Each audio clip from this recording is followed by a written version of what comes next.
What is going on, you guys? Welcome back to Down to the Wire. I'm your host, Brian Costa, and today we have got an amazing show for you. If you guys are watching this on YouTube, you didn't just fall into like a time capsule or anything crazy. I am actually back in the Koffler Center where I wrapped up things at the end of my senior year this past May. It is absolutely crazy to be back recording a show in here, but I am glad nonetheless. And I'm super glad to welcome in a special guest to the show. He's a familiar face. We're going to get a chance tonight to talk about a lot of things from the MLB to the NFL. They're going to start off tonight with Mookie Betts' return to Fenway Park after 3 years in a Dodger uniform. Talk about the injury involving Shohei Ohtani. In NFL news, we'll talk about Jonathan Taylor to the Miami Dolphins rumors, the Pats preseason, and the downfall of the Arizona Cardinals. So it's going to be a great show. We're going to talk about that and a whole lot more. But first of all, I want to welcome back today's guest, Mr. Ethan Moulder. Ethan, I'm glad to have you back on the show and have you back in the studio with me, man. How you doing? What's up? It's good to be back. Appreciate coming on the show like always. Ready to go back to school, ready to get the year started. It's crazy, man. It feels like I was just in here like a couple months ago recording my 200th episode at the time.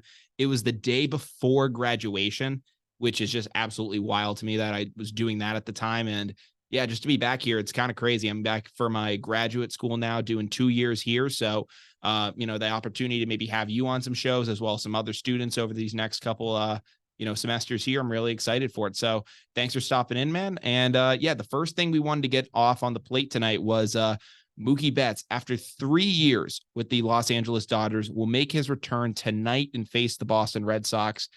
Ethan, man, it's pretty heartbreaking to see this finally come to fruition. I thought it'd be a lot sooner, but just the schedules never lined up for us to face Mookie in Boston. And, the time's finally come. What do you think of all this? Yeah, so I mean, this is a pretty big moment for Boston. I mean, Mookie was like the heart and soul of our franchise, and then we just let him go. And I actually heard a couple it was a conversation Mookie had the other day, and people said like, oh yeah, we offered him over like 300 million, whatever. He said that wasn't true at all. He said that he was not getting anything near that, and so that's why he went to LA. But it just sucks. I mean, he was our guy, and I don't know why we didn't pay him. I mean, we did the same thing with Xander too.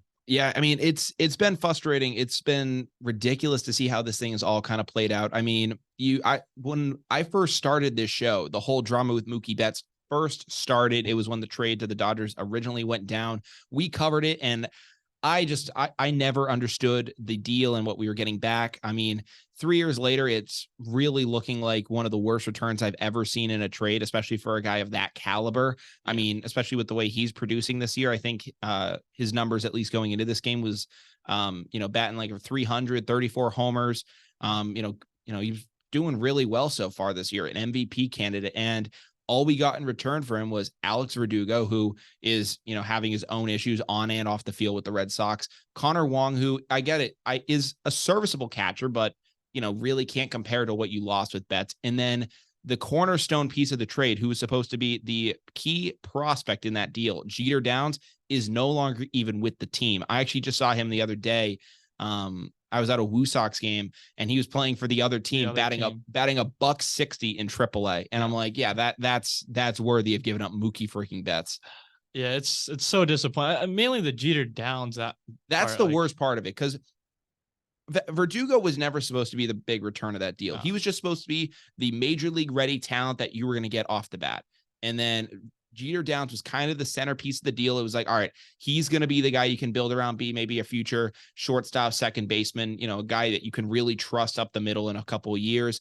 And then Connor Wong was really just a throw-in. Was, a lot of people were just like, you know what, maybe he'll be something. And frankly, like, he ended up being the better prospect. Yeah, somehow. So it's crazy. I watched Jeter Downs of the Woo Sox, and he was promising to start. Like, he was good. He was hitting like a home run every other at bat. And I mean, he even got called up, and he played honestly not that bad, but it's just crazy. He had an insane fall off like out of nowhere. And yeah, I remember actually seeing him in AAA, and he looked very promising, but I think he had some concussion issues. He had a lot of injuries down in AAA, and I think that it just kind of robbed him of whatever potential he was really going to have, because even with I think he's with the Nationals affiliate now, he just still can't find it. So it's really sad to see. And I mean, listen, Mookie Betts should have been a Red Sox for life.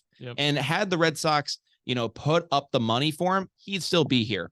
Now, I think Chaim Bloom, or at least some member of the Red Sox administration, I believe it was Bloom, when they first traded Betts, went on record as to saying, hey, we were only going to be able to get 2 of the 3 regarding Betts, Bogaerts, Endeavors, and they ended up only retaining 1 of the 3. Yeah. Which, I mean, looking back on it, some people are even wondering, did you get the wrong guy? I mean, if you had to choose one of those 3 guys, would you take Rafael Devers or Mookie Betts, Ethan? I'm a huge Rafi fan. Sure. That's tough. I mean, how old's Mookie now? Like 29? I think he's 30 now. 30? Yeah. Yeah, I mean, Endeavors is still what, 25, 26? Yeah. So Rafi still has some years in him. I mean, he's been good. But Mookie, like, he's still showing that he's amazing. Like right now, like the past like 10 games or so, he's been on an incredible tear. Yeah. Especially coming into this weekend series, like he's ready to cook. I mean, yeah. But I don't know. Like, that's a good question, honestly. I mean, the reason I say that, though, is because Mookie has been consistently great through all his time. And listen, I love Rafael Devers. I don't want anyone to get that twisted. I'm glad the Red Sox paid him. But unfortunately, I think they were paying him just because they felt the pressure from the fans for not paying Xander Bogaerts or Betts. Yeah. And I think they were like, fine, we'll shut you up. We'll give Devers a bunch of money, which they eventually did. But the way it was all handled was just a big mess. I mean, I was never going to tell the Red Sox to go out there and spend the money that the Padres spent to get Xander Bogaerts, but they could have handled that deal differently as well. They could have approached Xander sooner in the offseason, gone to him and said, hey, we're going to give you maybe half that deal.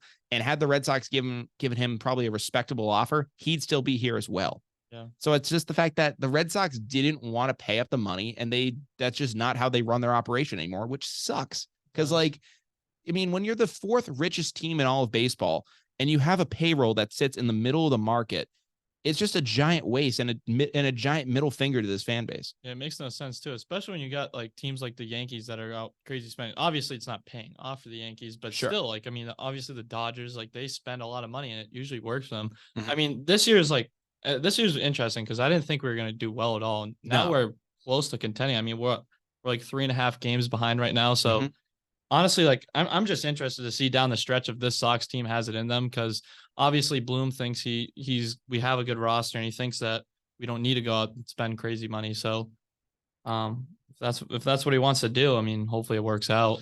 I mean, Ethan, you say that Bloom believes in this roster and he thinks that he has enough pieces, but he didn't even go out at the trade deadline and make moves for this team. Yeah, we sit 3.5 games out. We're behind the Blue Jays still for that final wild card spot. So we'd have to do some serious damage in this final month. I know we just got a big win over the Astros, but do you think this team is legit enough to make a run in this last month of the season, or do you, I don't know. I mean, that's probably my bias speaking, but I think we do. And I've always loved Alex Cora. I think he's a good coach. I really do.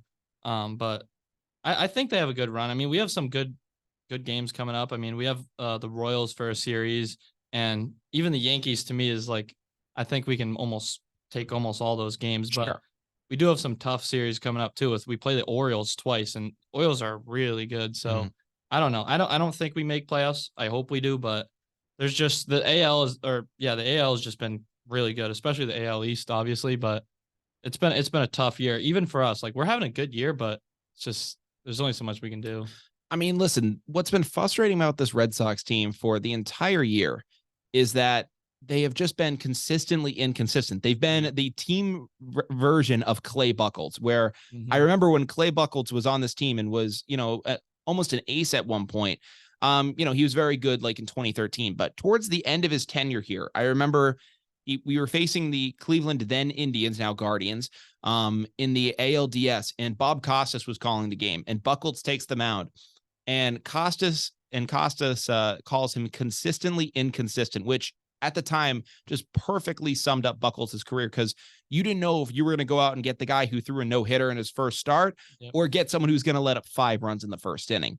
And that's just how this Red Sox team feels, because they get on a hot streak. They, maybe beat up on the Yankees, and you start to think, all right, they're going to start to turn the corner right now. But then they face the actual real teams that are going to give them, a bit of a run for their money and are actually in front of them in that wild card spot. And then they just completely regress and fall off the face of the earth. Yeah, that's definitely the huge thing. Like, what makes good teams to make that jump to go in a great team, you can't lose to those great teams. Like if you're a good team, yeah, you're gonna beat like the Nationals, the Royals, the A's, and but those you have to beat the big you guys need to too. beat up on those teams. That's just like what happens. And I get it. You can follow a team here and there, and you're not going to go 10-0 on a road trip. I understand that. Yeah. But the way that the Red Sox have played lately and just have played themselves out of games. I mean, the sloppy fielding, just going cold at the wrong time. I mean, Trevor Story, since he's come up, it's been terrible. He's been awful since he's come up. And it's surprising too, because he was raking down in AAA in Worcester, and you thought, all right, yeah, he's he's fully healthy. He's ready to go. Like, just put him right in that lineup and, he'll explode. And he just completely went ice cold. I know he had a 4-for-4 game, but other than that, he's just been, a stiff up there. Yeah. I don't know. That was another thing too, like bringing in Trevor Story, because he was supposed to be Bogart's replacement. And it's like, oh my, I don't even want him anymore. Like, so it's just been frustrating. I mean, I don't know what our direction is too. Like when we get to the off season, like what are we going to try and bring in? Because our pitching has kind of like taken a level up. I still feel like we need like one more like really good starting pitcher. Sure. But otherwise, I mean, there's not too many like major things we need to do, but definitely need to add some pieces. But I don't know what's going on with this roster. I mean, I will say this. So down the stretch for this team is going to really make or break the future of Alex Cora and Chaim Bloom. I mean, that's just a definite fact. Yep. And say this team, kind of sticks out this pace. They maybe, finish with 86, 87 wins, just miss the wild card spot. I think Chaim Bloom keeps his job. I think they call the season a success. They, got their ticket sales in. They stayed, quote unquote, relatively competitive, whether you like it or not. And they just call the season a wash, and they try to go on in 2024 and continue with their philosophy. But if this thing goes the opposite way, and I know that, they just had a good win against the Astros, but they got to face the Dodgers now with Mookie Betts coming back. That's going to be a lot of emotion in their building. And then the Astros come back to town, probably looking to get some revenge on them. It could turn ugly real quick. And then come September, maybe this team just gives up. And I could frankly see it go that way, because I just don't have that faith right now. I just feel like it's on the edge of them falling off a cliff. It's felt like that the entire season. They're just teetering on the edge, and they're either going to fall and just get red hot, or they're just going to go the other way and just, implode on themselves like 2011 style, which, I mean, it just feels more and more every day. I mean, you see the tension in that clubhouse. Did you see the other day that Alex Cora went to the press conference wearing a shirt that said underdogs on it? Really? Yeah. Which was, if you guys don't know, that's a call out to Chaim Bloom. Following the trade deadline at his press conference, he just admitted that the team was underdogs, and kind of, it was kind of the reason that he didn't spend at, and go out and get talent at that deadline is because he basically said, hey, right now we're out of the playoff race. Like, we don't want to put all our eggs in one basket here, which is just a slap in the face to your team. Everybody, coaches, the whole, everything. And the fact that your head coach, like the guy in charge, like, it's not even like the players are doing it. And it's like major league style where they have like the owner pinned up in the clubhouse and they're like ripping like you know what I'm talking about with the scene. They're ripping all like the clothing off and that stuff. It's not like that. When you have the manager making an open statement like that, that's when it's bad. And I feel like it's just on the very edge of boiling over there. And it's just going to come to the point where I think Alex Cora is going to say, all right, what philosophy do you want to go with? Do you want to go with Bloom, or do you want to go with me? Yeah. He came in 2018 and did his job. He came into a loaded roster and turned them from being, early exiters in the first rounds of the playoffs to a World Series team. And you got to I obviously know about the talent that they got during that time, but Cora's influence played a major role in that. He doesn't want to stick around for a rebuild. It's like the Doc Rivers thing with the Boston Celtics. Yeah. He didn't want to just stick around and have to watch this team, and have to, coach up Marcus Smart and all these other guys. He wanted to just be on a contender right away. I think Alex Cora is of a similar mindset, and we're going to see that come to a head this offseason. Well, yeah, I think Cora always thinks that his team can win the World Series. You look 2 years ago with the Sox. I mean, we made a great, everyone thought we were going to be a bottom 10, bottom 5 team even. And we had one of the best like playoff runs I've ever seen with the Red Sox. Yeah. So I truly agree. I think like he believes he's always going to be in a winning mindset, that this team can win the World Series. And if him and Bloom cannot be on the same page, like it could get very messy. Yeah. I mean, I definitely think it can. So that's kind of our little Red Sox minute right there. Ethan, before we switch things up in NFL news, there is another story I want to talk about. That is Shohei Ohtani. It was confirmed he does have a torn UCL and he'll miss the rest of this regular season, at least on the pitching side. He will continue to hit, which I mean is great for the Angels down the stretch. I guess it'll sell tickets and get people to still come to the ballpark. But right now, as I look at it, the Angels are 10.5 games out of the final wildcard spot. They went in trying to compete for it, and they completely blew that opportunity. If you have to look back on it, they made a big mistake by not trading Ohtani and at least trying to get something back for him, because at this point, he's going to walk in free agency, might just go down the street and play for the Dodgers now. So there's a chance at that, and you're going to get nothing for him. Maybe a draft pick, but that's going to mean squat to you. Yeah, I mean, the Angel. If we're talking about the Red Sox, I mean, oh man, we've had our problems, but the Angels, oh my. I mean, that's a disaster of an organization right there. I mean, really the Red bad. Sox, I think they still have like the fans that can they'll kind of have some backlash. And I think, sometimes even force the team into making a deal that they don't want to do, i.e. the Devers signing. I think had the Red Sox fans just been quiet, I think we would have seen the same drama play out with Rafael Devers that we did with Xander Bogaerts and with Mookie Betts. I think it would have been the exact same thing. Yep. But I don't know, like the Angels, I mean, you have two like the greatest players to ever touch the field, and they just can't even make the playoffs, which is crazy. So, yeah, I mean, where do you think Ohtani's realistically going? You think he really goes to the Dodgers and that's it? I mean, listen, the Dodgers, it could make a lot more. I would have said that it would have made a lot more sense had he been pitching, but with him now likely being a DH for 2024, I don't know, because they still have I don't know if JD's on more than a 1-year deal, but he's been solid there for them. He's been an all-star. So, but I mean, if you can get Ohtani in that building, I think you make that call. Yeah. So like that, so that's the only thing. But I think the Dodgers could definitely be a destination. Do you think the Orioles can even make a chance for him? I mean, no shot. There's no shot. I could have seen it via a trade if they had given up some of the young prospects, but they don't have the capital to go out and do that. Yeah. What about the Rangers? I feel like the Rangers have started to 100%. I could see guys in the building. I could definitely see the Rangers do that. Yeah, I think that's definitely on the table. I could also see San Diego getting into it if they were to. Ridiculous. Well, if they were to send out Juan Soto and move some of the money around, I think Manny Machado is also in the final year of his deal. I think he actually signed a contract. He opted back in, but there was like an opt out that he had previously. But I think they could still move the money around if they get Soto out of the building. They could bring Ohtani in as their DH. I think that still is. They'd replace Soto for Ohtani? Potentially for what Soto's going to be worth. Soto might make more than Ohtani. Yeah. Honest to God. I mean, listen, Ohtani's great, but for the potential that Soto has as like that next generational outfielder, yeah, he could be a very wealthy guy soon. Yeah. I mean, honestly, another team that's a mess is the Padres. I mean, how are you guys like not one of the best teams in the league? Oh my goodness. I mean, not even gonna make playoffs. People are like, oh yeah, these guys are winning the World Series, no doubt about it. Now it's like they're not even gonna make playoffs. That's insane. Yeah. I mean, that's just how baseball works for you. I mean, they put all their eggs in the idea that in the basket of, Fernando Tatis Jr. is going to be back. Manny Machado is going to do his thing. And then it just never materialized. Also, Xander Bogaerts really hasn't been himself since getting to San Diego. He's been, dealing with wrist issues. I think he's batting like 250 or something right now. He's just not up to his standards. So a bunch of issues going on there too.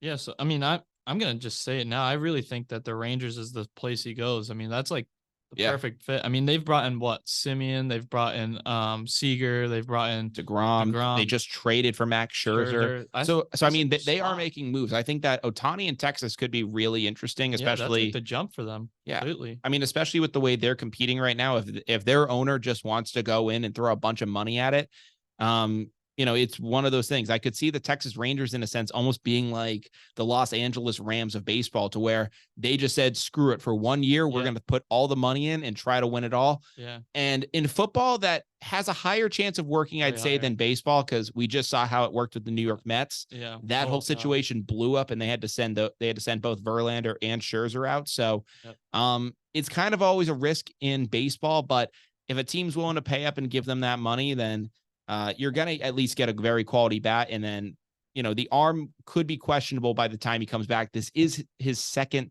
Tommy John surgery. So like, that's the scary part. Like, so that is the tough part. I mean, you're still going to get a guy who could probably hit 30, 40 home runs a year, which, any person's going to take that. He is an MVP candidate almost as a DH alone. Yeah. So, I mean, yeah, he's still at least going to get a very good contract. Well, I'll ask you one more MLB question. I Sure. mean, to cap it off, I mean, now we're close to playoffs. Who do you think is going to win it all? Like, honestly. So as I look down the stretch, I mean, people look to, so let me pull up the full standings. Expanded. So I really just like the Braves, man. Personally, I just do. They just seem like the most complete team to me. I mean, I'm just looking through the standings right now, so give me a second. Yeah. I mean, the Phillies too, like they are kind of gaining that momentum like they did last year. I mean, they're way out of it in the division. Like the Braves are just an absolute juggernaut right now, but that was the case last year too. And they are kind of that team that is built for October where, yeah, the whole grind of a regular season, no, that's not how they play, but you get them into a best of 5, best of 7 tournament. They're a tough team to put down. So that I think definitely watch out for the Phillies again as well. They could come back with a vengeance. So, I mean, I'm just rocking with the NL East right now. Yeah, same with me. I mean, I really like the Braves, and especially like Acuna. Like the Braves won it, and like it probably felt weird for Acuna. He's like, you can't really like claim that as your own ring, So he really wants to just lead the pack. But I don't know. I've liked the Orioles this whole year, and I think they just it's still a young roster, and I still feel like they're not going to make that jump. That's the problem with me is that the Orioles, I definitely feel like just don't have it. But the one thing I could give them is that they might be too naive to realize how big some of those moments are. Yeah. So like, when you have like a guy that's been in the league for 10 years and he gets to a game 7, some guys can step up and they can compete in that atmosphere, but other guys might go, oh shoot, this is game 7 and get nervous and kind of, overthink things. Yeah. But if you get a kid who's like 23, 24 years old, I mean, how old is Adley Rutschman? I want to look that up real quick. It might be like 24, 23. Yeah. Adley Rutschman age. I mean, this is still great for the Orioles have such a young roster. I mean, this is going to be great experience for them. But so Rutschman is 25. Yes. Say you get a kid like that in October. It's his first time really ever experiencing it. He's not going to realize that like how fleeting those moments are, like how rare it is to like get into those, opportunities. So he might just be like, screw it, I'm just going to ball out right now. And that just you sometimes see that with guys where they don't realize how big the moment is. It was kind of like when Tom Brady first made the playoffs with the Patriots. It's kind of like, all right, yeah, he just thought that he was just going to continually do this. And, he eventually did, but it was just like that mindset that he had. So I don't like that. I really don't feel like the Orioles will be able to do that though. And then the other team that I doubt as well is the Texas Rangers this year. Yeah. I just don't think that this year they're going to be able to do it. They just feel like a paper tiger to me where, they just seem like this big 3-headed monster right now with Simeon, Scherzer, and then Seager. It just seems like this big like wall that you have to go through. But I just don't think that they're ready yet. I think they need to at least face some adversity in that postseason, probably go down, and then they'll, be able to build and go back after it after the fact. What about Julio? Think he can lead the Mariners pretty far? I don't. I just don't. I think that the curse with the Mariners is still very, very real. Yeah, it is. So I think it'll honestly be Astros, Braves, and I think the Braves take it. That's what I think will happen. I like that prediction. So that's our little baseball minute there. Ethan, we're now going to switch things up into the NFL. You had some takes on Jonathan Taylor. You want to talk about that? Yeah, so I've been looking into it pretty heavily because I mean I play fantasy too, so I try and keep up on all this stuff, but I've been staying away from Jonathan Taylor just because the weird situation that happened with him, obviously. But right now, it looks like the Dolphins and the Colts are in huge trade talks. They're both at a standstill. But yeah, I know the Colts did decline a trade from the Dolphins. So there was an offer and they did turn it down. But I think they still are actively listening. Oh, yeah. So yeah, they're talking. Yeah, and I mean, originally Jim Irsay came out and said that they were not going to trade Jonathan Taylor. They were going to stand pat and try to resolve things with him. That has since fallen apart now. Yeah. Do you think the Dolphins get this done? I think they do.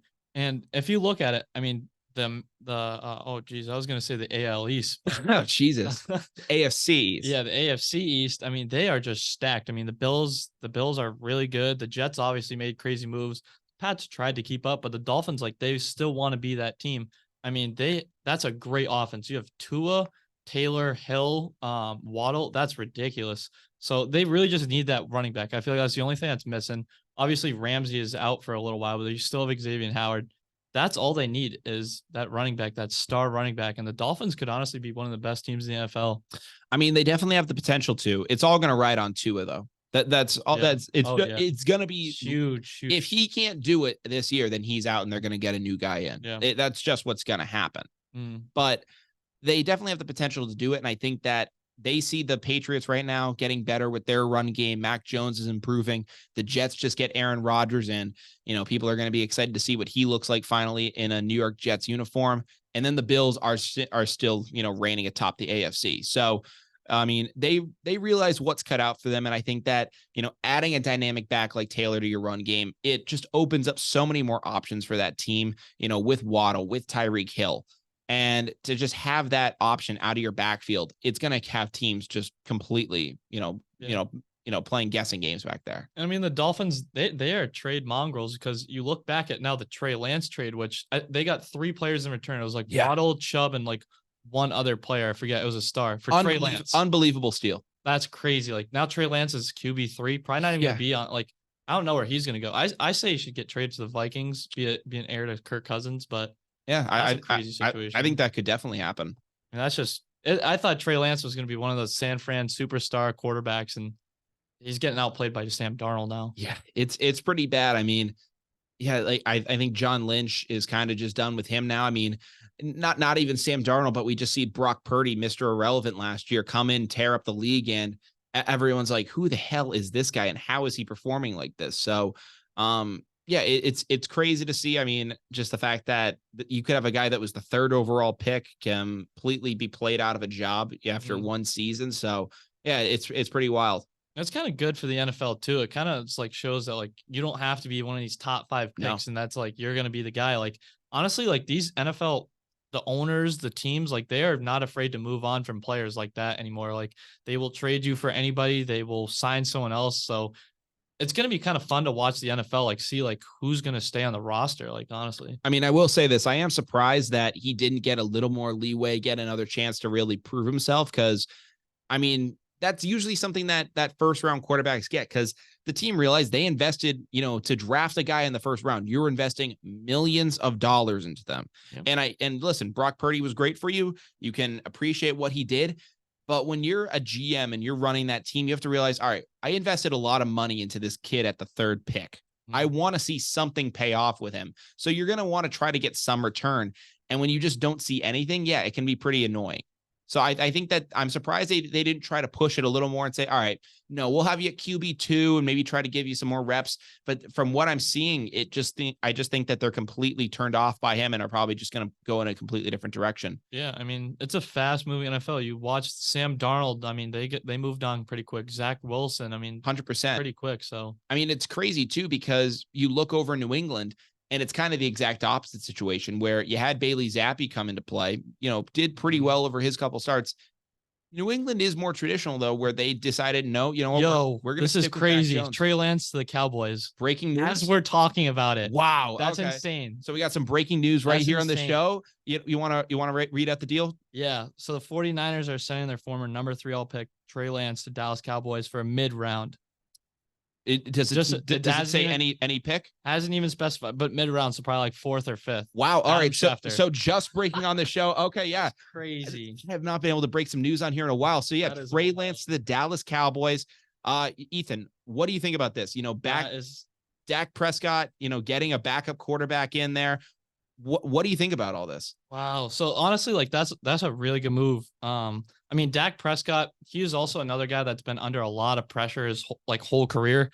And I think he's done really well. I think he has a really good season ahead of him. But I mean, honestly, like any mishaps, and they could give Trey Lance a shot. But this is good. This is honestly good because there's not a lot of pressure for Lance anymore. No. And he's a good backup to a really good team. I mean, Dak's an injury prone guy. We know this. If Dak goes down, Lance comes up. This is a huge spotlight for him now. I mean, this is a very interesting deal for Dallas as well, because Dak has an opt-out after this season. Really? So yeah, he has a potential opt-out that he could go for. Wow. And yeah, he could opt in 2024. He would make a base salary of $29 million. And if he chooses to opt out of that, he just can do that. And I guess there are some other deals in his restructured contract, but Yeah, that's pretty crazy. Yeah. So there you have it. I mean, just that is absurd. Like, wow. That was the coolest thing ever. We literally switched the topic to Trey Lance and gets traded right there. Yeah, unbelievable. So Trey Lance out the door in San Francisco. Wow, just the fact that the 49ers completely booted on this guy is crazy. I mean, just how many years later and he's out the door? Yeah, I mean, all that for a 4th round pick at the end of the day. Is that confirmed? 4th rounder? No, but I think it will. Wait, still haven't seen anything yet, but it's probably going to be like a 4th round pick, which is just absurd. That is crazy. So there you have it. Trey Lance to the Dallas Cowboys. Unbelievable breaking news right here on the show. So Ethan, great job having your phone out right there. Unbelievable news. So yeah. All right. So that's kind of what we have going on with there. We'll switch things over into the Pats now, getting on with them. Patriots preseason wrapping up tonight. They face the Tennessee Titans. Usually last game of the preseason, you're seeing a bunch of guys that are just fighting for that, last spot on the roster at this point. Yep. You weren't going to really see Mac Jones or any of those guys out there tonight. So anything that you're looking for out of this game, Ethan, at all? Like, some guys that you're hoping to maybe prove themselves if they do get in the game? Yeah. So kind of like the biggest thing this offseason is like our wide receiver core with like the battle between Demario Douglas and Keyshawn Boot. Like, so that's kind of huge to see, to be honest. Because I don't know, like we honestly have a really deep wide receiver room. They're all kind of like mid wide receivers. That's the issue is that I feel like you have a lot of depth at the position, but there's not one guy that can stand out with that unit. Which should have been Hopkins, which would have been perfect. It's literally what I had said on shows previously. As I said, if you get DeAndre Hopkins in your wide receiver room, you can slide everyone down a slot on the depth chart, and it looks so much better. When you have Juju as your 2, and then you put, Devontae Parker as a 3, Kendrick Bourne is even like the 4. Like, exactly. And then you have Tyquan Thornton as your 5th wide receiver. It just looks so much better, and you have a much stronger team than what you have right now. But again, you are right. We have a lot of depth. I will look to see if Keyshawn Boot plays tonight, because I had heard that he kind of had a bit of a rough camp, wasn't getting some of the touches that people thought he was going to, was kind of getting outplayed by Pop Douglas. So we'll have to see how that kind of works itself out down the stretch. I mean, I'm excited for Douglas, honestly. Like that wouldn't be a bad addition to, like, if guys go down, we can have him step up. But to be honest, really what I want to see from the Pats this year is tight end use. I mean, we brought in Mike Gesicki. He is a really good tight end. Like, I want to see us use Hunter Henry. We still have Hunter Henry. We have the best tight end room in the league. Like, I hope we use them. I mean, we also have, we honestly have a lot. Like, even Ramondre and Zeke, like, everything is there. So this is a huge season for Mac. And in my opinion, if Mac underperforms this season, I say we got to go for a new quarterback. Yeah. Do you go into the draft and try to go back there, or do you try to go into free agency and make something happen there? I say free agency. Honestly, like, I'd try and bring in Dak Prescott. Not even kidding. Now that would be interesting, but I don't know how I feel about Dak Prescott, man. No? I he's great for the Cowboys. He's great for them. I don't know how I'd feel about him in New England. Not coached by Bill Belichick. I don't know, man. Good old line, everything. I don't know, man. I'd also look to Minnesota. Kirk Cousins. Oh my God, it was a 4th round pick. Wow, good call there, Ethan. I mean, Kirk Cousins is going to be a free agent as well, so you could also look at him potentially. True. Very traditional pocket passer. I think could probably work well in a Bill O'Brien run offense. So that could work itself out. And I think, I honestly, like, I've never been a Mac fan. I've been saying this for years. I hope it works out. I do for the Pats' sake, but like, I think we might have to go looking this offseason. I mean, if it doesn't work out, or if he just, kind of just plays average football, you're going to be stuck between the idea of either having to let him go, or you're going to have to pay him, which, even if he doesn't overperform, look at the contract Daniel Jones got. He got absolutely paid by the Giants. One season, exactly. So if Jones goes out and does something even similar to that, that's what you're going to have to pay him, and probably more, because the QB market's only going up. It only goes up. But yeah, I mean, honestly, like, Bill's he's not a good drafter, so I really don't see that. And honestly, another question for you: do you think Bill's on the hot seat this year? Is Bill on the hot seat? I mean, I think he should have always been on the hot seat as a general manager. I mean, the moves he's made and the drafts he's had as of late really just haven't worked themselves out. I know that there have been, some moves lately, but the 2019 draft was a mess. I mean, N'Keal Harry completely was a bust for me. And there have just been some really questionable moves in the draft. And, you saw in that 2021 offseason when they had to go out and shell out all that money in free agency just to get back to, basically get back to zero from what they had lost. Yep. So I think that unfortunately, you can't get rid of the GM with Bill Belichick without getting rid of the coach. It's a 2-for-1 package, and you know that. So I would at least say, like, if he finishes this team and they're in the wild card hunt and they get in, maybe they get bounced. But like, if they are in the hunt this year and they get in, I think Bill Belichick keeps his job. Yeah. But say this thing completely implodes, the wide receivers, the talent, it just doesn't match up. And you have like a team that wins like, 5-6 games, then yeah, I think you could definitely look at him being on the hot seat. Playoffs is going to be tough too. I mean, I feel like it's not going to be every team in the AFC, I think, is a playoff contender except for maybe the Colts and the Texans. Honestly, every team could easily make the playoffs. Yeah. Not easily, but like they can make the playoffs. I mean, coming out of the AFC this year, who is your favorite to, win the conference? I still got the Chiefs. I think I said to people like 2 years ago, I said, this is like the beginning of the Patrick Mahomes dynasty, and since then he's already won like 2 Super Bowls. I honestly think he wins again this year. I just feel like the Chiefs are just still that team. I mean, honestly, the scary thing is he doesn't have a wide receiver one. Really, I mean, this might be Tony's breakout year. He still has Kelsey, obviously, but I don't know. I mean, the Chiefs are just so good. Everyone else, like, they're a good team, but like, I feel like they just aren't on that tier that Patrick Mahomes and the Chiefs are at.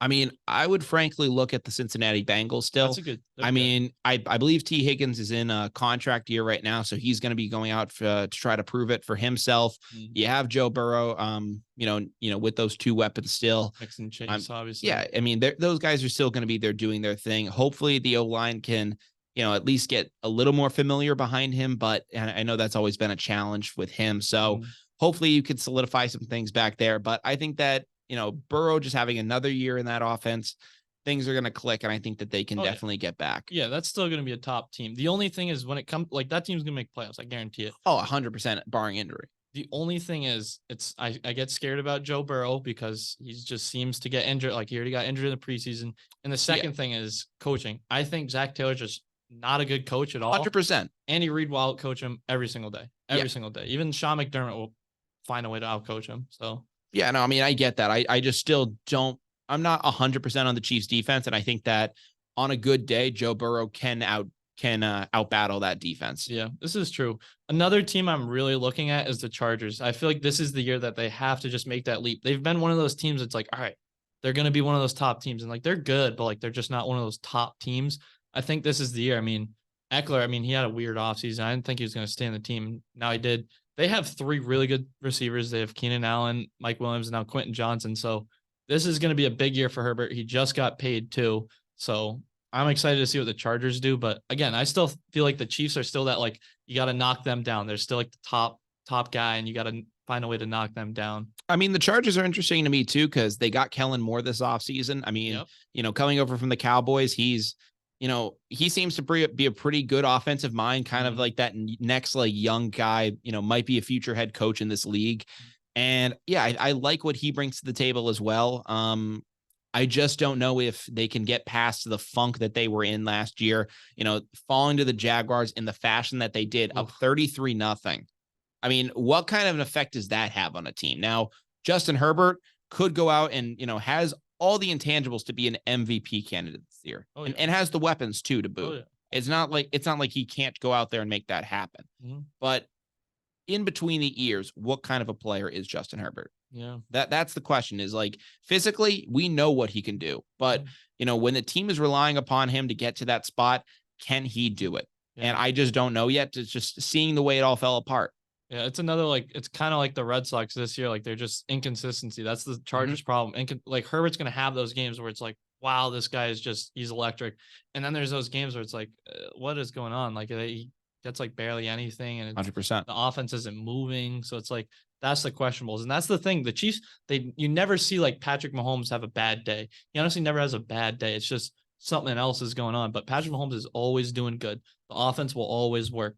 But I don't know. I think it's just a huge AFC year. Like, there's really nothing going on in the NFC except for the Vikings and the 49ers. That's about it, honestly. Crazy how the dynamic flipped. It went from the NFC just used to be a monster. It was a freaking buzzsaw of a conference, and now it's only just like those handful of teams. Yeah, it's literally nothing. I mean, you got the AFC or the NFC South, which no clue what's going on there. Baker Mayfield and the Bucks. I mean, Derek Carr and the Saints, Bryce Young and the Panthers, Ritter and the Falcons. They all have new quarterbacks, new regimes, everything. So Yeah, it's crazy what's going on down there. I mean, that used to seem like one of the more like veteran led conferences, and used to have a lot of like tenure down there, and it's now it's just all new guys. Yep. So it's gonna be interesting. I mean, every year, like I'm always excited for the NFL, which is awesome. It's such an awesome product. But Thank God we finally made it back. I mean, listen, the summers, I enjoy kind of doing creative things during the summer, getting to interview people, but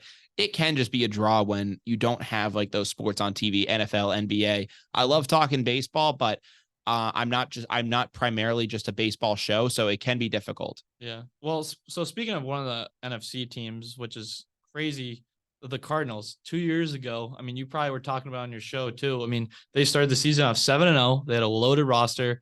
Kyler Murray, like I think it was a year or two after he got drafted. You have Hopkins, AJ Green, JJ Watt, James Conner, Chandler Jones. I mean, everything is clicking for the Cardinals. People like these guys might win the Super Bowl. Yeah. And they start losing games. They still made the playoffs. I don't think they won though. And then after that, they've just went down and down and down. And now they're being talked about as the worst team in the NFL. Kyler Murray might not even play this year is what I've heard. And so what are they doing? Like they just went from the top to the literal bottom in like 2 years, which doesn't happen. They do have a new coach. So I don't know. Where do they go from this? Yeah. I mean, I think that you're just going to see a complete regime change here. I mean, bringing in a new head coach, it's just typical that they're going to want to get their guy in eventually. And I think that you could very well see the Cardinals tank to get a guy like Caleb Williams in from USC, bring him into the team. And I think it's just going to be as simple as that. I mean, listen, Kyler Murray, when he's healthy, is a electrifying player to see on the field. I agree. He's awesome to see out there. Yeah. But now with an ACL tear injury to him, where mobility is not just like a fun little addition to his game, it's a necessity for his game. Necessity. With Aaron Rodgers, especially earlier in his career, like, he was a pretty solid runner. He could scramble around, made some plays here and there. But Aaron Rodgers for what he can do with his arm. Yep. Like if you think of Aaron Rodgers highlights, you're not thinking of him just like, like breaking to the outside, doing all these scrambles. You're thinking of like the Hail Marys and all those great plays that he's made over the years. With Kyler Murray, when you think about him, it's all about the scrambling. Yep. Even on the Hail Murray play to DeAndre Hopkins, all about the run. He had to run around the defenders, get to that outside sideline. And listen, one of the best throws I think I've ever seen. Like catches too. Yeah, I mean, listen, unbelievable ball there. Yeah. But you have to understand like that was all done based on the athleticism. So when you take that away with an ACL injury, I know that these surgeries are getting better and better, and these guys can, come back from them like nothing. But that's more with those traditional pocket passer guys like the Bradys, like the Rodgers. I know Rodgers hasn't had an injury like that, but just like, for example, so those guys can come back from that injury and are relatively fine because, they're hanging around the pocket. Sure, they have to shift around a little bit, but it's nothing crazy. When you have a guy like Kyler Murray go down with that injury, you could see a very different type of quarterback play when he comes back. Yeah. So what do you think they do with him? I mean, do they hold him out this whole year and then did they trade? I mean, he has a huge contract. I know that. I mean, I think they said that he'd be eligible to come back by like October, November around then. But they've been saying they might hold him out the whole year. So I mean, I think it's possible. I mean, if he's healthy and like, listen, if the Cardinals somehow find a way to play themselves into it, which I don't think they do. Not with Colt McCoy. Yeah, not with Colt McCoy or anything like that. Then yeah, I mean, you could see him maybe getting some reps, getting back in. But right now, yeah, I think that you could see him get held out for the year. It could just be like they want to hold him out. They want to, especially if he comes back after the NFL trade deadline. They might try to say, all right, we're going to hold you out and, maybe package you for something going on in the next year. We're going to get Caleb Williams with the number 1 pick and go on from there. Yeah. It's weird too, because they literally just traded Isaiah Simmons too for a 7th rounder. That's crazy. Yeah. The Giants, that's a crazy steal for them. Yeah. I mean, that guy's, he's a freak. He's good, bro. Like, yeah. So I think that move right there kind of like indicates like what they kind of are going towards. So sure. I don't know. I mean, they also have the Texans pick too, which I think the Texans are going to be a bottom 3 team. Yeah. So if they could get Caleb Williams and huge prospect Marvin Harrison Jr., that's not a bad team. Yeah. Like you have Caleb Williams, could be insane. And then you also have James Conner, Hollywood Brown, Marvin Harrison, Rondale Moore. That's not bad. I mean, they still have Zach Ertz too. Yeah. So no, I mean, so you have a good team that you could build around, say, in 2024, but Yeah, like I just don't know what the future holds for Kyler Murray. It's really going to be matter what does he look like after that ACL injury? Because listen, those powerful guys, they can deal with it. And because if speed isn't your number one thing, then you're fine. But with Kyler Murray, speed is his everything. Like we never like people would always talk about the fact that Kyler Murray actually doesn't throw a great ball. It's not like the most accurate tight spiral, but he can be shifty as hell. He can move around and make you miss. So that was always his strong suit. So I don't know what's going to be next for him. So that does look interesting out there. I think the Cardinals could sit him down the rest of the year, and we see him on a new team in 2024. Maybe like the Raiders. It's honestly not a bad fit for him. Honestly, maybe you see him on the Vikings.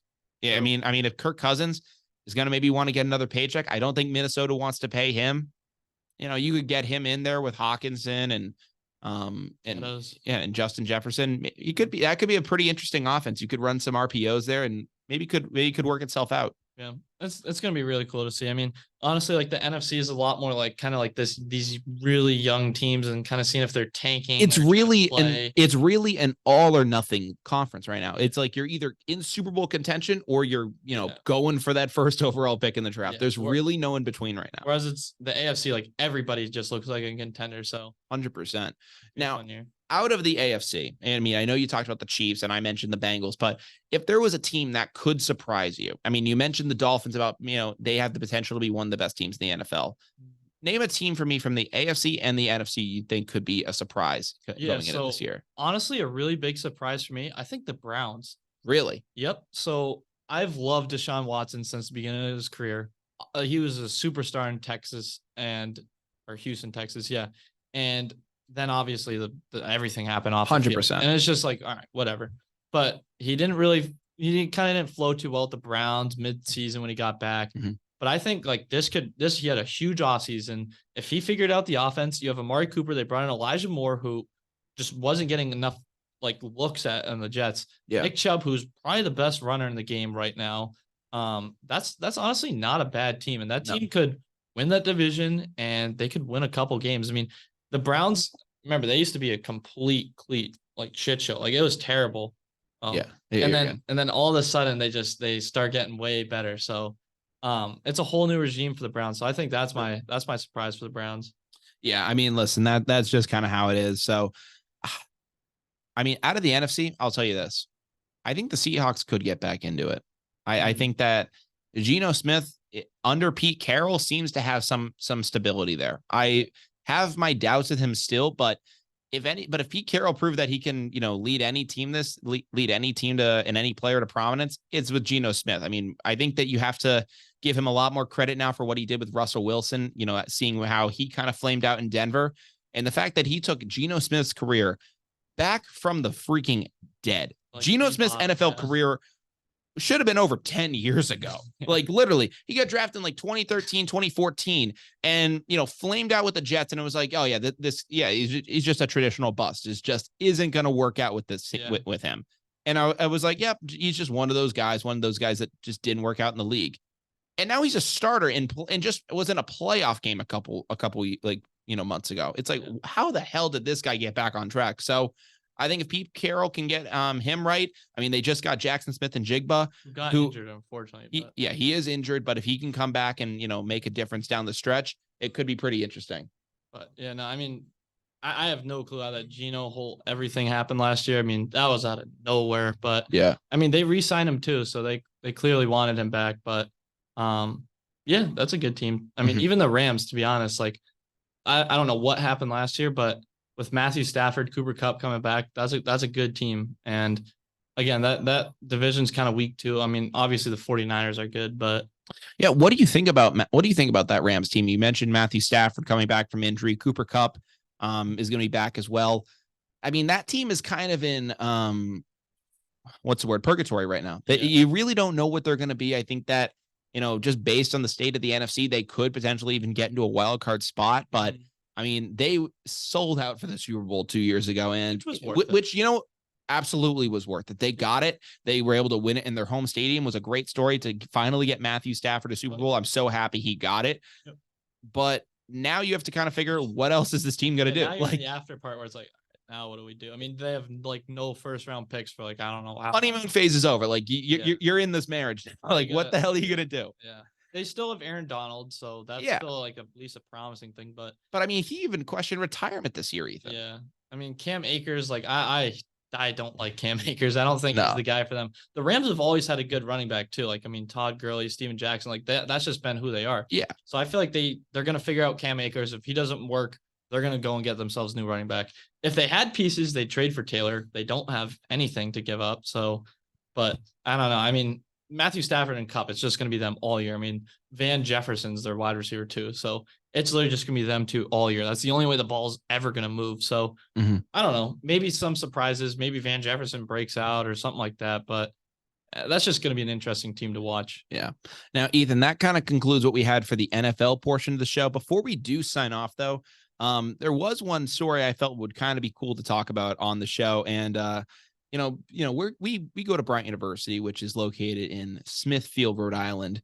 And just a couple of days ago, the Smithfield Little League team, made it to the Little League World Series. Their season did just come to an end against California, but I do want to give, them some credit. They had an incredible run, beating Nevada, beating Pennsylvania, and, just the fact that a team from, our college town made it to Williamsport. Such a random town. Unbelievable. The fact that, Smithfield, if you guys don't know, is just like your average small town, which they just put a D1 college in. Yeah. It's so funny. Yeah. And the fact that this team made it is unbelievable. I was watching some of the stories with them.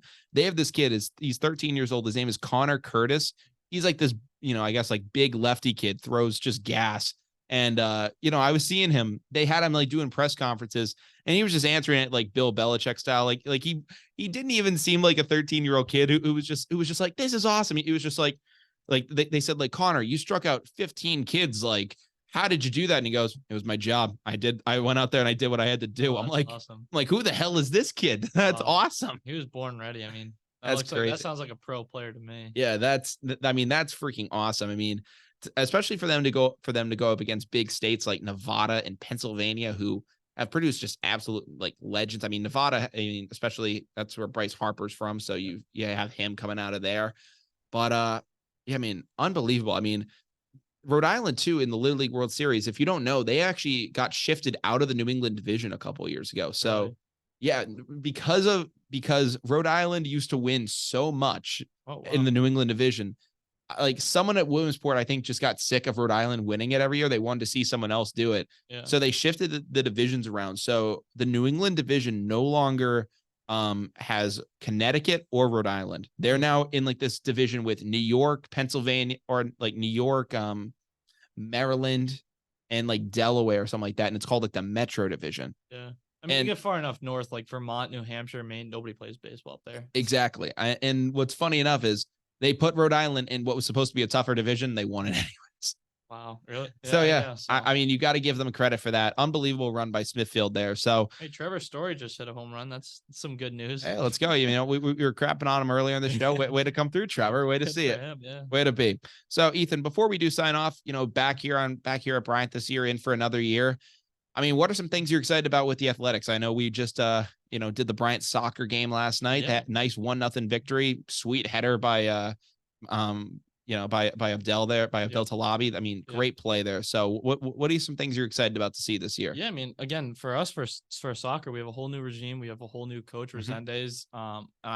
First home win. That was the most people we've ever had in the stadium too. Yeah. That was our largest attendance for a soccer game. That was wild. It felt like we were at a soccer game. I mean, people were chanting, like everyone was engaged the whole time. Yeah, like, the band out and playing. Yeah, that's good stuff, especially for us who is not a soccer school at all. No. So that's really cool. The football team also, we just moved to the CAA for next year, 2024. Yeah. That's a really huge jump for us. So kind of take us whatever we do this year and then kind of build that for next year. I always love watching volleyball too in the fall. Volleyball is just so fun to watch. Yeah, little volleyball shout out right now as this show is going on. Currently tied in the third set. UT Arlington is up 24-18. So Brian's gonna have to battle back here. But I've been actually the SID in charge of like social media and stuff for volleyball this fall. I've kind of got to see them in camp. They really look locked in as well. Like they look pretty ready to go. been kind of tough for them. They had a big group of seniors leave this past year. Yeah. That they were part of the reason they got to the 3rd seed in the America East last year after just joining it. But they brought in 6 freshmen this year. They all look to be pretty solid. So it's going to be a new core kind of coming up with Bryant volleyball now. Yeah. No, I'm excited for Bryant fall sport. I just love the fall, like for sports in general. It just feels like refreshing. 100%. Tailgates. I mean, you just go outside. The weather starts getting a little colder. Yeah, Stuff like that. I will say this though. So I love the fall sports here at Bryant, but the one time where the school feels like a D1 school is basketball season. Yeah, I agree. It's the one time, like, listen, I'll give the football guys credit and all the athletes here. They are D1 athletes in their own right. It is amazing what they do. I respect them 100%. But I do have to say, as a fan and as someone who works here, when it comes to basketball season and you're getting into it with that team who made it to March Madness like just 2 years ago, you just feel a certain buzz with it. Yeah. And it just feels more, all the achievements and success, it just feels more attainable with that. Football, you're in the FCS, so it's not like you're going up against these big schools or you have a real shot to like win a national championship or anything. So, but you give them their credit. Lacrosse, they did their thing this past spring, winning the America East. We actually went pretty far. Yeah. So, I mean, listen, you got there are teams here that do their thing, but for me, basketball, it just starts to feel a little bit different. Yeah, I agree. So I'm excited for that this year. I think that from what I've heard, they got, potentially an even better squad this year. Last year we had the issue of kind of having like too many mouths to feed. If you think about it, like everyone just like you had to kind of just spread the wealth a little bit too much. But I think this year you got Reef, you got Earl, and you can kind of just focus on getting those 2 guys baskets this year. Yep. And hopefully Doug Etter and all those other guys can step up as well. Yep. 100%. I mean, this is the perfect time right here. End of August, everything's in front of us and I can't wait to see how it's going to unfold. Absolutely, man. It's going to be an exciting fall. I'm glad to be back here, but Ethan, we are unfortunately now down to the wire. So we're going to wrap up what we discussed on this show and get you guys on your way. So Ethan, first of all, thank you so much for joining me back here. It's great to be back in Koffler. I mean, it's a little surreal after graduating. Can't lie. Yeah, no, it's awesome to be back on the show, and hopefully I'll be back on during the year. So 100%, awesome. Man. I'm definitely gonna have you back on. So I appreciate it. So we had a great show today. Discussed Mookie Betts' return to Fenway, as well as the Red Sox and whether they have real chances or not to make the MLB playoffs. We discussed Shohei Ohtani's UCL injury, as well as Jonathan Taylor to the Dolphins rumors. We discussed the Pats preseason, as well as the fall of the Arizona Cardinals, and then kind of finished things off, just kind of talking shop, talking about Bryant sports, different things like that, Smithfield Little League. So really appreciate you guys tuning in for that as well. So if you guys haven't followed Down to the Wire just yet, make sure you guys go follow us on our Spotify, YouTube, Apple Podcasts, wherever you listen to your shows. As well as our Instagram at down.to-the-wire. Go follow us on there. Ethan, anything else you want to shout out? Have a good day, everybody. Absolutely. All right. Well, he said it first. Thank you guys so much for listening. And from Down to the Wire, I'm Brian Costa. I'm Ethan Moulder. And we hope you guys have a great rest of your day. Take care. Peace.